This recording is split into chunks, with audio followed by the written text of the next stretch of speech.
Truly delighted that you've joined us on this edition of Business Glide here on Herman Manyora's channel. My name is Richard Mwenja. Now, barely 2 weeks ago, Raila Odinga launched his 5th presidential bid that will see him square it out for the top seat with other equally stronger candidates.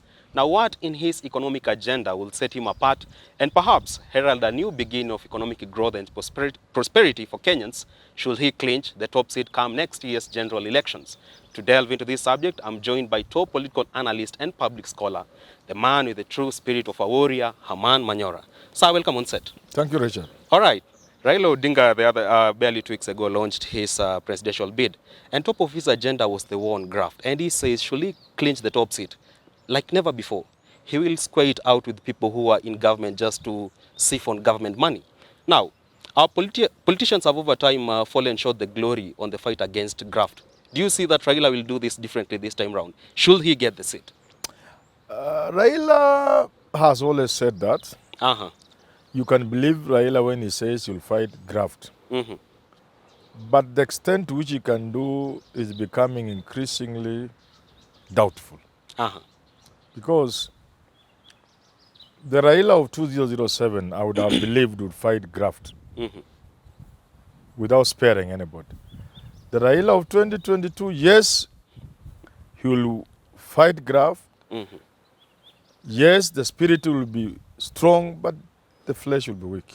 I see. Yeah. He said to come up with a program called Pesa Mfukoni should they get to the top seat, which will see 6,000 Kenya shillings distributed to at least 2 million families every month, the most vulnerable families.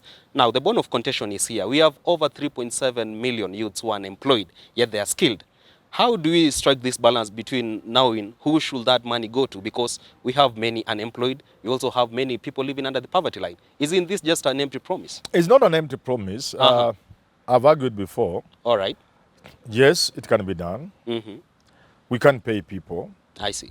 It's been done elsewhere. All right. It's being done even now. Even today, Kenya is doing it for the elder, but there are challenges. Absolutely. So it is one thing to say it cannot be done, another thing to talk about the challenges. Okay. So the challenges are there.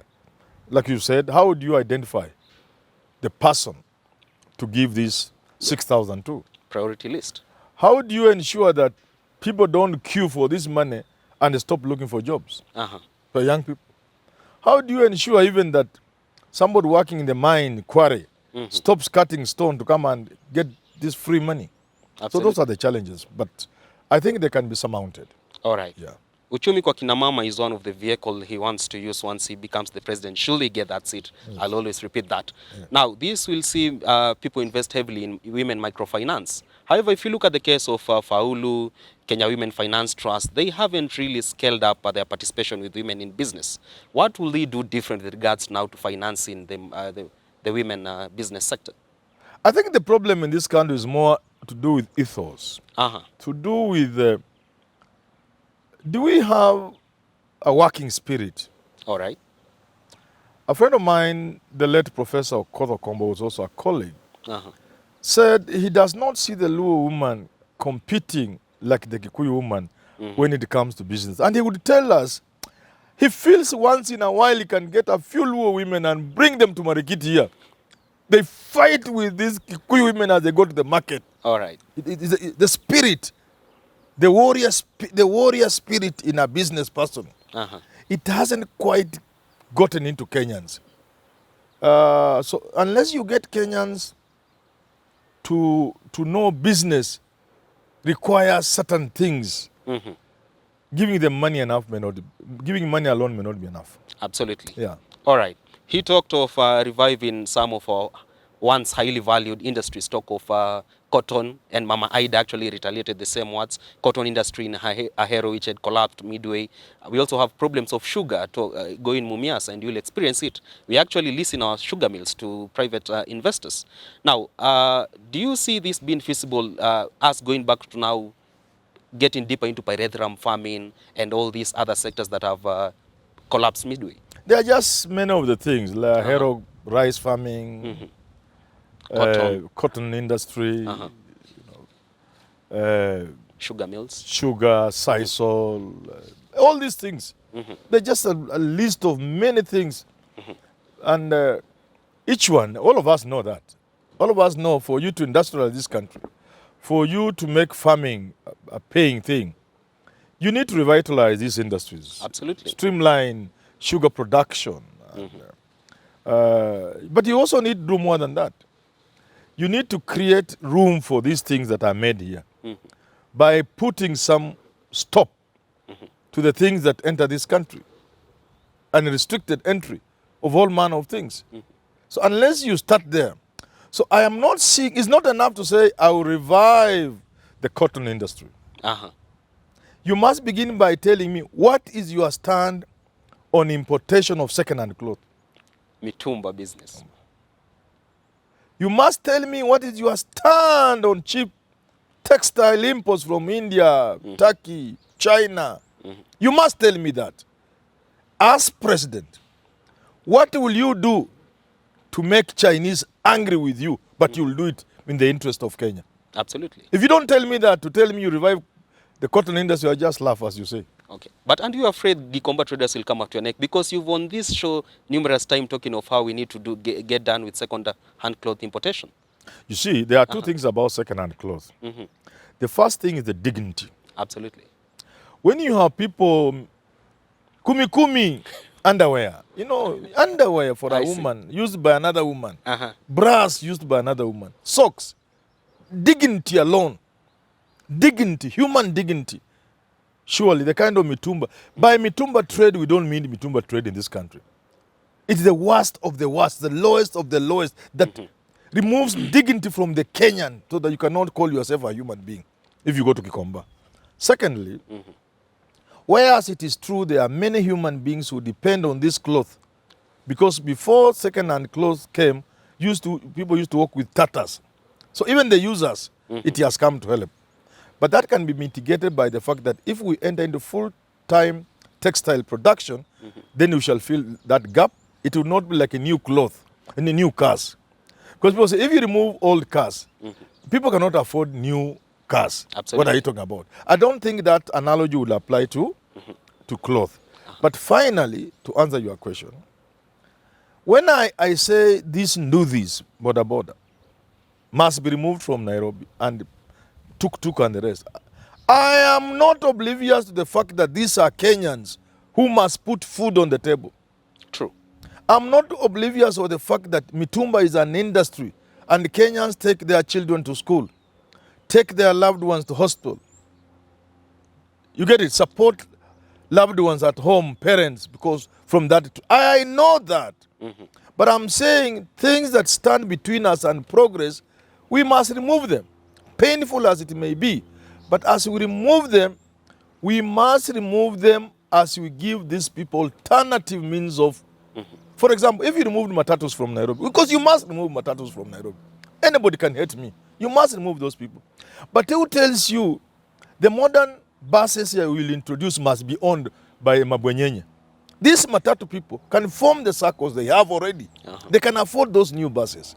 So I'm saying, when people were stopped from slave trade, doing the chiefs who are benefiting from slave trade in West Africa, they were introduced to palm wine plantations, palm plantations. They are planting palm trees for palm wine. You get? I see. When we say women who do circumcision must be stopped from circumcising young girls, we also give them alternative means of recognition because they are recognized in society. How will they be recognized as important, as mattering? Okay. How will they earn an income? So we say we remove mitumba, but give these people alternative means of livelihoods. All right. Yeah. Raila Odinga alluded to the fact that a huge chunk of our budgetary allocation to state corporations are mismanaged. Yes. And if you look at the the issue of Kenya Power and Lighting Company, talk of the wind power scandal that is ongoing right now, Kenya Ports Authority, we have seen issues around there. What do you think will be the silver bullet that he needs to get on board with regards now taming state officers heading these corporations from siphoning investors' money? The answer is simple. Let's be serious. We are not serious. What do you mean by serious? Just serious. Let's give you a job. Tell you, are you capable of doing this job? Manyora, yes, become chairman or CEO. These are the clear targets. This is the wastage, which you must stop.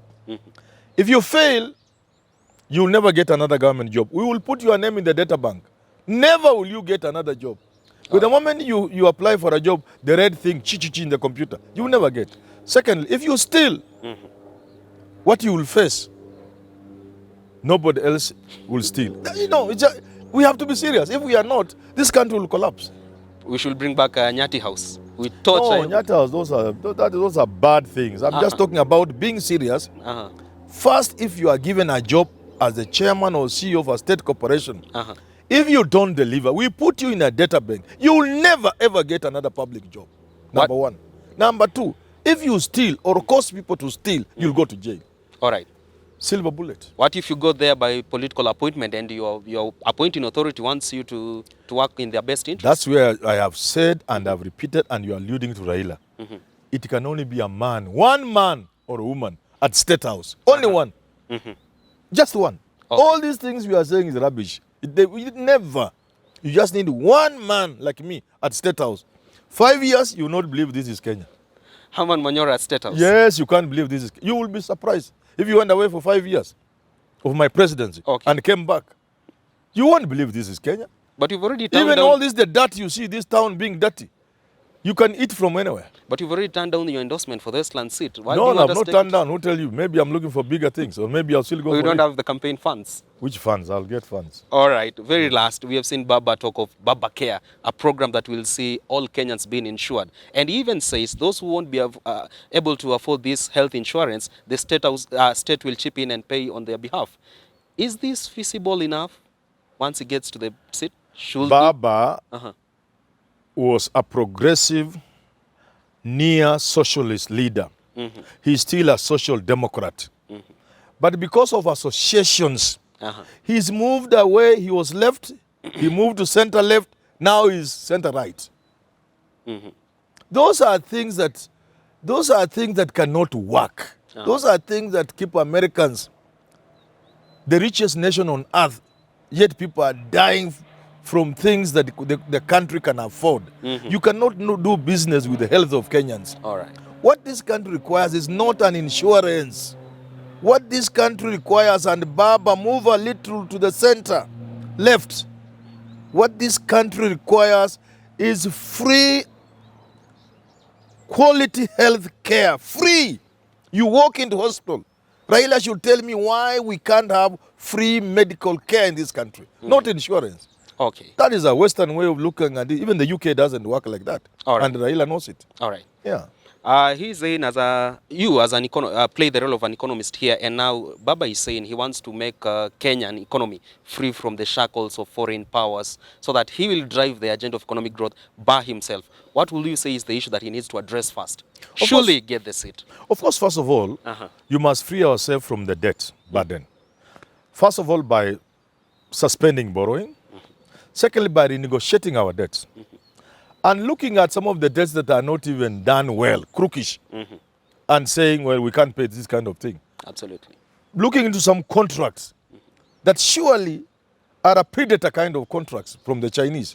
So you start from there, then look at taxation in two ways. One, reduce taxation rates. Okay? Very important. The more you tax people, the less the country has the chance of developing. Absolutely. Bring down the taxation while widening the tax. Look for the crooks who are not paying tax through tax avoidance, through all the tricks they use. Then you get all the revenue. Look at other ways in which Kenya can get money other than taxation. Okay. Now you have money, then bring in the brains. Right. Work on education and research. And this country will just move. Absolutely. That point by Herman Manyora takes us to the wrap of our conversation here today. And it's so clear that if Raila Odinga wants to really turn around the economy of Kenya, surely get the top seat come next year general election, he has so much on his plate that he needs to address. Now, before we leave, our fan of the week today is John Kuria from Kitale. From Kitale, John Kuria, haujambo na asante sana. We value you. Tell your colleagues to subscribe to our channel. We grow together. Absolutely. My name is Richard Mwenja. Until next time on Business Glide, God bless and have blessed festivities.